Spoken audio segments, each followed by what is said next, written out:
पुढे जाऊयात, बातमी आहे पुण्यामधून। पुण्यामध्ये सलग तिसऱ्या दिवशी आणखी एक हत्या झालेली आहे। गुलटेकडी भागामध्ये बँक कर्मचारी सुनील सरोदेची हत्या झाल्याची माहिती समोर आली आहे। जेलमधून जामिनावर सुटलेल्या आरोपींकडून ही हत्या करण्यात आली असं कळतंय। साहिल कांबळे, रोहन कांबळे, शिवशरण कांबळेनं ही हत्या केल्याचं समोर आलेलं आहे। तीनही गुन्हेगारांना पोलिसांनी अटक केली आहे आणि घटनास्थळावरून आढावा घेतलाय आमचे प्रतिनिधी बालाजी पोद्दार यांनी। पाहूयात। पुण्यात सलग तिसऱ्या दिवशी हत्येचा प्रकार उघड झालेला आहे आणि हत्या करण्यात आलेली आहे। पुण्यातली कायदा सुव्यवस्था जी पोलिसांच्या दृष्टीने महत्त्वाची आहे ती राखण्यात पोलीस अपयशी होतात का असा सगळा प्रश्न आता निर्माण झालाय।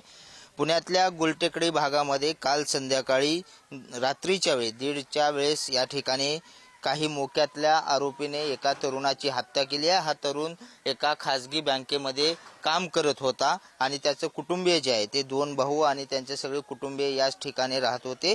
किरकोळ वादावरून ही सगळी हत्या झाल्याचं समोर येतंय। पोलीस तपास करतायत। मात्र काल रात्रीच्या वेळेस या हत्येतले जे आरोपी आहेत त्यांच्या एका भावाला या ठिकाणी सुनील सरोदे याने अडवून ठेवलं असल्याचं प्राथमिक माहिती पोलीस देत आहेत। आणखी तपास सुरू आहे। मात्र या सगळ्या हत्या प्रकरणात साहिल कांबळे जो मोक्यातला आरोपी आहे नुकताच कारागृहातून बाहेर आलाय, त्याला त्याचबरोबर रोहन कांबळे, शिवशरण कांबळे या तिघांना पोलिसांनी ताब्यात घेतलेलं आहे आणि अटक केलेली आहे।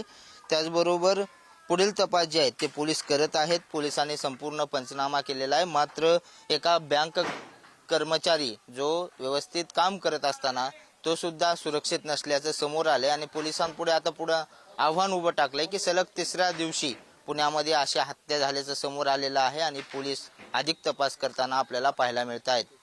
व्हिडिओ जर्नलिस्ट संपत मोरेसह बालाजी पोद्दार, पुढारी न्यूज, पुणे।